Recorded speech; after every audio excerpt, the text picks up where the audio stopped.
Հարգելի նախագահություն, հարգելի պատգամավորներ, հարգելի գործընկերներ, ներկաներ, լսելով հարց ու պատասխանի ընթացքում հնչած հարցերը եւ ըստ էության նաեւ նախապատրաստված լինելով նման ձևաչափով քննարկմանը, ձեր թույլտվությամբ ես կներկայացնեմ այն, ինչ կատարվել է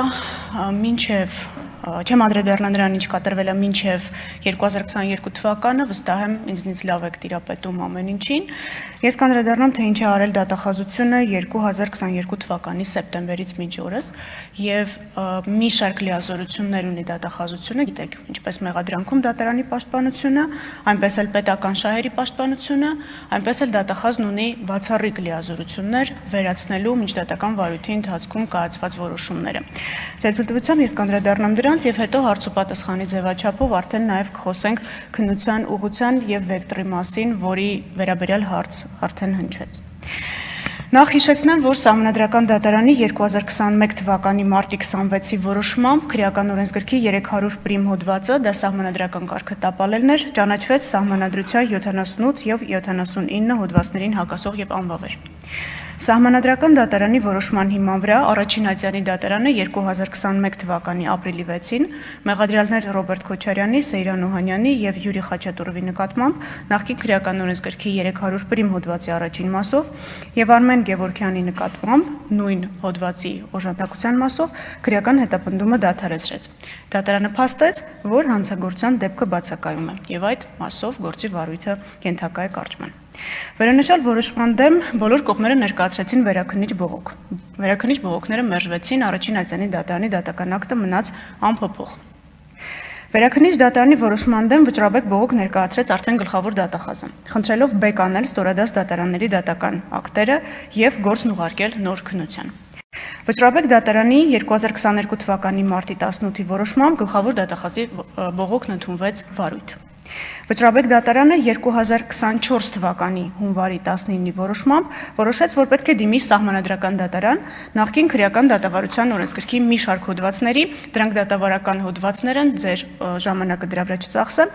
այդ հոդվածների սահմանադրականությունը որոշելու նպատակով, որովհետև այդ հոդվածների վերաբերյալ Սահմանադրական դատարանի դիրքորոշումը Վճռաբեկ դատարանի համար կարևոր էր գլխավոր դատախազի բողոքին անդրադառնալու համար։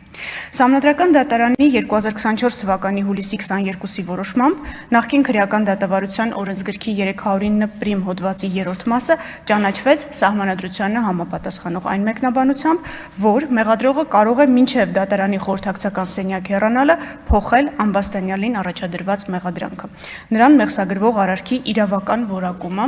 ամբաստանյալի արարքում քրեական օրենքով նախատեսված այլ արարքի հատկանիշների առկայության պարագայում, անկախ դատական քննության ընթացքում ապացույցների հետազոտումից։ Եթե ավելի պարզ լեզվով ասեմ ինչ է տեղի ունեցել, նախկին հոդվածի վերաբերյալ, երբ Սահմանադրական դատարանը հակասահմանադրականության վերաբերյալ որոշում կայացրեց,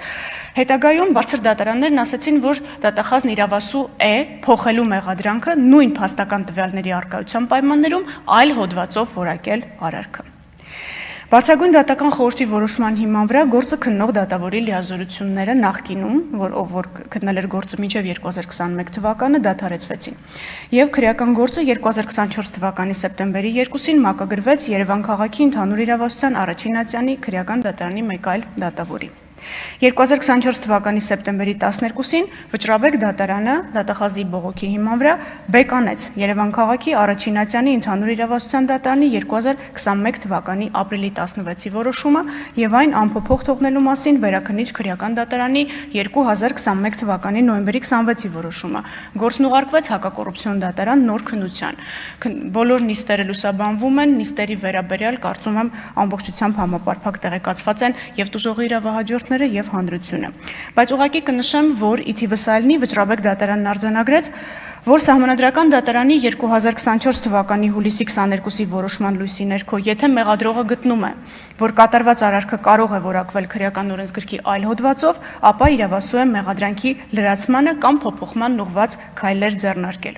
2024 թվականի հոկտեմբերի 11-ին հանրային մեղադրողի կողմից կայացվել են Ռոբերտ Քոչարյանի, Սեյրան Օհանյանին, Յուրի Խաչատուրովին եւ Արմեն Գևորգյանին նախկին քրեական օրենսգրքի 301 հոդվածի առաջին մասով վերագրված արարքի իրավական գնահատականը փոխելու եւ նրանց նոր Արդեն նույն օրենսգրքի 309 հոդվածի 3-րդ մասով, որը համապատասխանում է գործող քրեական օրենսգրքի 441 հոդվածի 2-րդ մասի 5-րդ կետին, մեղադրանք ներկայացնելու մասին որոշումներ։ 2025 թվականի նոյեմբերի 24-ին դատարանը հանրային մեղադրողին ժամկետ է տրամադրել նշված որոշումները քրեական դատավարության օրենսգրքի պահանջների պահպանմամբ կազմելու եւ ներկայացնելու համար։ Ձեր հնչեցրած հարցերից ես հասկանում եմ, որ մեղադրանքի վերաբերյալ տեղեկացված չեք, բայց նաեւ ազգային ժողովի ամբիոնից ես չեմ կարող հանրային մեղադրողի փոխարեն, թեև իհարկե շատ ցանկալի կլիներ, ընթերցել ամբողջ մեղադրանքը, որ առաջադրված է, եւ ձեր բարձրացած մի շարք հարցերի պատասխաններ հենց այդ մեղադրանքի մեջ դուք կստանայիք, կապված եւ զինվորականների մասնակցության հետ կապված եւ որոշակի դրվագների հետ կապված, որոնք տվեցիք նախաքննության մարմնին, բայց նշեմ, որ առաջիկայում դատարանը արդեն մեղադրողին հնարավորություն է տալու ներկայացնել, այսինքն դատարանում ընթերցել այն մեղադրանքը, որը առաջադրված է իմ կողմից նշված անձանց, եւ ըստ էության արդեն հնարավորություն կունենա հանրությունը ծանոթանալու դատարան ուղարկված մեղադրանքի բովանդակությանը։ Ցավոք սրտի, մինչ այս պահը մենք որպես հանրության ներկայացուցիչներ զրկված ենք եղել այս հնարավորությունից։ Վստահաբար դատարանի հետ կապված հարցեր կլինեն, բայց ձեր թույլտվությամբ ես ներկայացնեմ երկու այլ գործառույթի հետ կապված դատախազության այս ընթացքում կատարած աշխատանքը։ Այդ թվում այն կոնտեքստում, որ Մարդու իրավունքների եվրոպական դատարանը սեպտեմբեր ամսին նշել է Ֆարմանյանը եւ այլ քնդեմ Հայաստանի վճռի ներքո։ 2025 թվականի օգոստոսի 11-ին գլխավոր դատախազությունը հակակոռուպցիոն դատարան է ներկայացրել հայցադիմում ընդդեմ Ռոբերտ Քոչարյանի, Արմեն Գևորգյանի, Սեյրան Օհանյանի եւ Յուրի Խաչատուրովի Հայաստանի Հանրապետության կողմից հատուցված 670 միլիոն դրամը որպես հետադարձ պահանջ համապարտության կարգով բռնագանձելու պահանջի մասին։ Ինչու 670 միլիոն, ինչու հայց։ Հետադարձ պահանջի չափը հաշվարկվել է հիմք ընդունելով ազգային ժողովի կողմից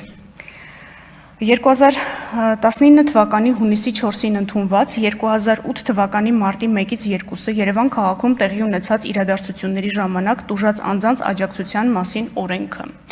Վստահ եմ ազգային ժողովի падգամավորները կհիշեն նախաձեռնությունը, կհիշեն քննարկումները, որոնք տեղի են ունեցել ազգային ժողովում, եւ դրա հիման վրա կառավարությունը 2019 թվականի օգոստոսի 8-ին ընդունեց որոշում, որով Արտադրության նախարարությունը արդեն հետագայում փոխհատուցումներ կատարեց եւ փոխհատուցումների հանրագումարը, որը մեր խնդրանքով Արտադրության նախարարության գլխավոր քարտուղարի կողմից 2024 թվականի հոկտեմբերի 25-ին տրամադրվել է դատախազությանը։ Պարզ է դառնում, որ մարտի 1-ից 2-ը Երևանում տեղի ունեցած իրադարձությունների ժամանակ տուժած անձանց մինչ 2024 թվականի հոկտեմբերի 25-ը տրամադրված աջակցության չափը կազմում է 670 միլիոն դրամ։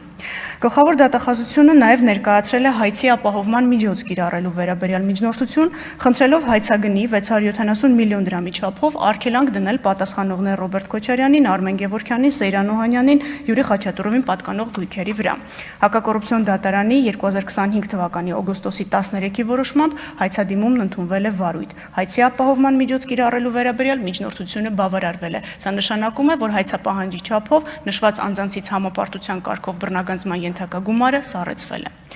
Նաև կցանկանամ նշել, որ ոչ դիտավորյալ, բայց կարծես թե այդպես է ստացվել, որ նույն օրը 2025 թվականի օգոստոսի 11-ին գլխավոր դատախազի, այսինքն իմ որոշմամբ, վերացվել է 2008 թվականի մարտի 1-ի դրությամբ ոստիկանության պետի տեղակալի պաշտոնը զբաղեցրած Սաշա Աֆյանի նկատմամբ քրեական հետապնդում դադարեցնելու մասին 2020 թվականի հունվարի 30-ի որոշումը։ Մարտի 1-ի գործով հիմնավորվել էր, որ Սաշա Աֆյանը, ով 2008 թվականի փետրվարի 12-ին նշանակվել էր կառավարության առընթեր ոստիկանության պետի տեղակալի պաշտոնում, 2008 թվականի մարտի 1-ին անցնելով իր պաշտոնեական լիազորությունները,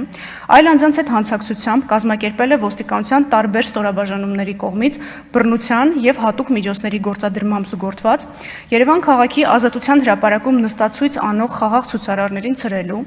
ապա քաղաքի կենտրոնական հատվածներում նրանց կուտակումները, հնարավոր ցույցերն ու հավաքները բացառելու գործողությունները, որպեսզի գործողություններով անձանց իրավունքներին եւ օրինական շահերին, հասարակության եւ պետության օրինական շահերին պատճառվել է էական վնաս։ Գլխավոր դատախազի որոշմամբ արձանագրվել է, որ ոստիկանության պետ Հայկ Հարությունյանը 2008 թվականի փետրվարի 29-ի երեկոյան հրավիրել է խորհրդակցություն, որի ընթացքում ստորաբաժանումների ղեկավարներին հրամայել է ցրել Երևան քաղաքի Ազատության հրապարակում գտնվող խաղաղ ցուցարարներին եւ արգելել հիշյալ հրապարակում հավաքների անցկացումը։ Նշված խորհրդակցությունից հետո փետրվարի 29-ի լույս մարտ մարտի 1-ի գիշերը ոստիկանության պետի տեղակալ Սաշա Աֆյանը տագնապով ոստիկանության Երևան քաղաքի վարչության ՊՊՑ գնդում է հավաքել հիշյալ գնդի ծառայողներին, որից հետո գնդի ղեկավարությանը կարգադրել է անձնակազմին զինել հատուկ միջոցներով եւ Ազատության հրապարակում նստացույց անող խաղաղ ցուցարարներին ցրելու համար անձնակազմը տեղափոխել հիշյալ հրապարակ։ Առավոտյան 6:30-ի սահմաններում ոստիկանության շուրջ 1200 ծառայող, այդ թվում ոստիկանության Երևան քաղաքի վարչության ՊՊՑ գնդի ծառայողները տեղակայվել են Ազատության հրապարակին հարակից փողոցներում,